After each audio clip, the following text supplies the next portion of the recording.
Okay, so what we've done previously is this header component here. So what we now need to do is similar approach, which is fetch the data from the Firestore database. But in this case, what we want to do for the messages is fetch the data in real time. So not the same way we've done it in the header, where we have the get single chat from Firestore. We still need to get the single chat from Firestore, but what I want to do is do it in real time. So again, this is going to be a client component. So let's go ahead and add use client in here. And most of the components are client side because we are using Firebase to fetch data. So in our component now, what I want to do is have a use effect in here that gets access to the snapshot. So I'll just bring in the code I have. So just this use effect, essentially it brings in the snapshot of the doc and then the params ID. And then what we want to do is close this use effect off and only refetch the data when the params ID changes for the new doc in here. So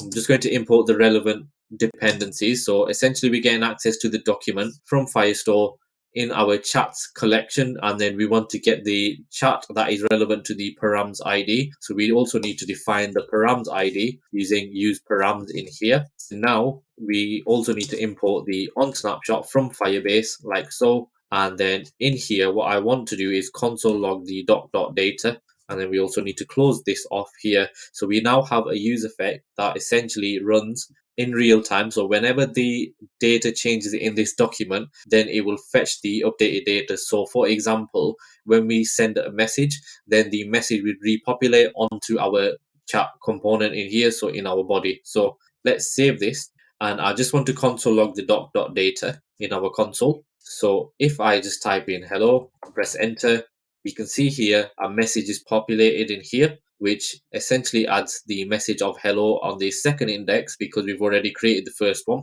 Then I want to say welcome to my channel in here and press enter. And now you can see it's repopulating and it's appending to the array. So now it's 3 and so on. So each time I send a message, when we render the messages in here, the message will populate as well. So let's go ahead and now populate the UI. But first of all, instead of console logging the data, we now need to create a piece of state so we can map through each message and create a reusable messages component. So in here, I'm going to create a piece of state called message list. So const of message list, or I'm going to call it data list actually, because this is our data. And set data list is equal to a use state of any for now. And actually what this data is going to be document data coming from Firebase. So document data, like so. And then instead of console logging doc.data in here, what I'm going to do is map through the data. So we just want the actual messages. So we can delete this. And then I'm going to create a message list. So const message list is equal to doc data dot messages dot message, because the message is the array that we need to get access to.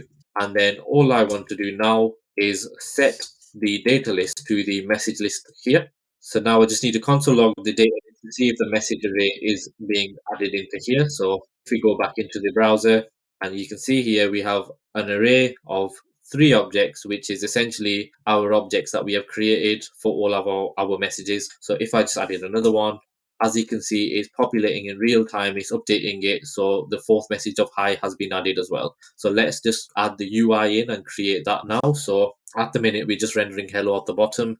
What we now need to do is map through this. So let's go ahead and I'm going to create a new component, which is the messages component, which handles all of the messages inside here. So what we now need to do is in main screen, we are going to create a new file in here called messages.tsx, and this is going to handle all of our messages. So it will be tsrafce because we will be passing in some props into our component. So if I just delete this, and we will destructure the props. So at the minute it's just react.fc, and then I'm just going to pass in the props in here like so.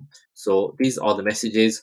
And in here, what I also want to do is I've got access now to the data list. So I'm going to pass that in as a prop. So this will be data is equal to data list like so. So we can map over each message in here. And then what I also want to pass in is the params.id. So the params ID is equal to params.id. So now what we now need to do is get access to the data list, which is the document data. And params ID is a string, so we just need to declare these types in messages. And I also need to import this. So type of props is data list, or data is equal to document data from Firebase. And then the params ID is a string like so. So now all we need to do is destructure the data and also destructure the param ID. Now that is all rendering correctly. And now what I want to do is, instead of the hello, it's rendering the messages, and we should see the messages text appear in the body. So let's go ahead and check. And as you can see there, you can see the messages being rendered into the body. So now let's go ahead and create the UI for this. So in here, I have a div, and in this div, what I'm going to do is I'm going to get access to my data. So data.map, and we need JSX curly brackets first of all, because we're using JSX in here. So data.map, so for each item and index, we want to implicitly return. So you use parentheses in here, and I want to have a div, and in this div, it has a class name. And for now, the class name is going to be flex with items of center, justify content of the end. So that will be justify end, like so. Padding x of 4 and a py of 2. So now that should be the message here. And what I also want to do is, as children, I want to pass in a few p tags in here, which is the message body and the created at, so the time. So if I just copy this, and it's going to be the item dot message body and item dot created at, and it has a bit of styling in here also. And then finally, what I want to do is close this off with another parentheses. And now if I save, there is an error because we are missing a key prop. So we need to give this a key. So each item, what I'm going to give the key as is a unique identifier. And in this case, the unique identifier we can use is the index, which is what I'm going to be using. What you could also do is, instead, we could create a message ID, which is a random string. So in our messages controller, when we create a new chat, we could add a message ID at the top within this array union, but I'm just going to keep it as it is, as an index. So in the messages, we are passing in a div that renders the message body and the created at time, so the time when it was created. So if I save all, and essentially what we should see is a list of 4 messages. So now we have an error in here. So what we now need to do is handle that, which essentially is the created at time. So I'm just going to comment this out just to see if that is the issue. And now you can see that as error has gone, and we are receiving messages in here. So now we just need to add the styling for it, because the background should be white. So let's go ahead and add further styling in here. So on the surrounding div, what we now need to do is we need to have a different color for A, the recipient, and B, the sender. So we're going to have some conditional styling in here with Tailwind. So the way to do that is use curly brackets, as it is a JSX expression, and you do the same surrounding as well. So now we can use JavaScript in the surrounding div here. And what I want to do is, we're getting access to the param ID first of all. So I'm going to do $, and in here we're going to add some logic. So first of all, we want to check if the item dot message sender ID is not equal to the param ID. If that is the case, then what we want to do is we want to render a margin left of auto. Otherwise, we just want to return null. So let's save that. So that is the first condition we need to have. So essentially, that is correct. So basically, I am the sender, so I should be on the right hand side, but the recipient's information should be on the left hand side. And then also, we need to do the same thing again. So what I'm going to do is just copy this, but do another check this time. But this time, what I want to do is, if it is equal to the param ID, I want to add the styling of BG of white. Otherwise, I want to have the background of BG green of 100. And then after that, what I want to do is, this background needs to be rounded and large. So LG, and then it has a shadow, medium shadow, a margin of 2, and a max width of 50%. So it takes up the width of 50% as the max width. So max.w, and then for a percentage value, you use array brackets like that. And then you just put your percentage in here like so. So now if I save, what will happen is this should update in here. So what we need to do is you can see the max width of the div now is 50%. So that is working correctly. And then one more thing we need to do is add wfit, which adjusts the text background so it fits with inside. So wfit, and now save. And now you can see the text has gotten more in line, but if it does stretch and if the text is quite long, then it goes to 50% of the screen there. So just to test the other hand, so the if it's equal to, it'll go on to the left hand side, and if it's not equal to, it'll go into the white background. So let's just check that works as well. So now you can see it's white and it's on the left hand side as well. So we can just put it back to where we had it as previously in here.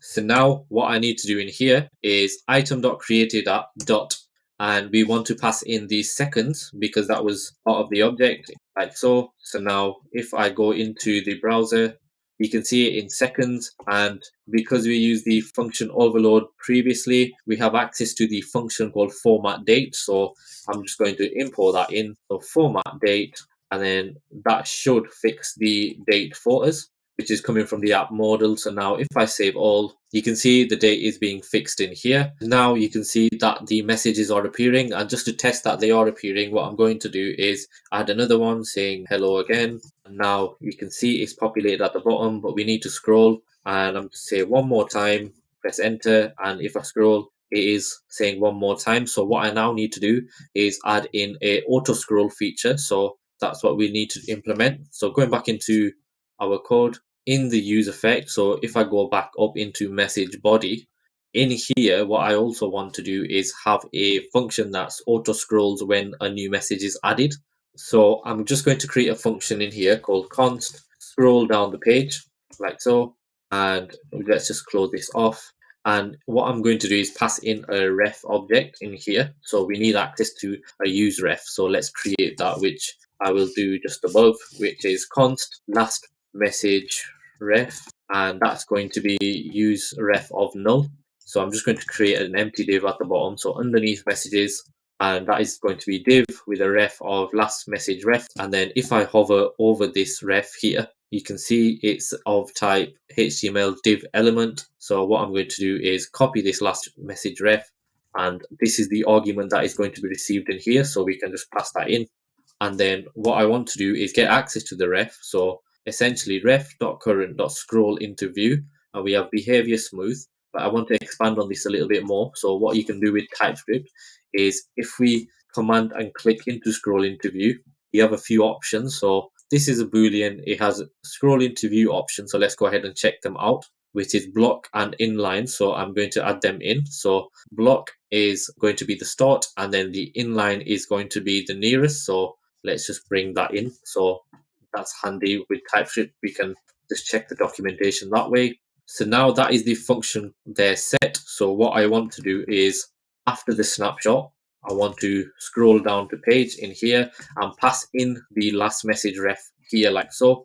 So now if I save and if I type in a message now, so it's me and press enter, it's not scrolling yet because what's happening is the on snapshot is working first and then the it's me happens. So essentially they're happening at the same time. What we now need to do is add a little delay in here. So the way you can add a delay in here is with a set timeout, and instead of 1,000 seconds, what I'm going to do is reduce this down significantly into 10, because it only needs to happen slightly after. Now all we need to do is with this timeout, we just need to move it into this on snapshot so it happens at the same time, but just a slight bit after we set the data list. So let's save now.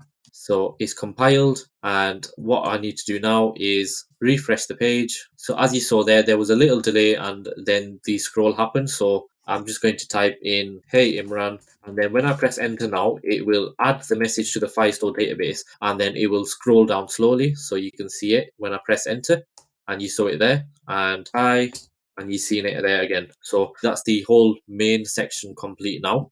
The only thing left to do in this app for the messages is the sidebar. We need to populate the list of all of the chats in this sidebar above here. So we will do that next.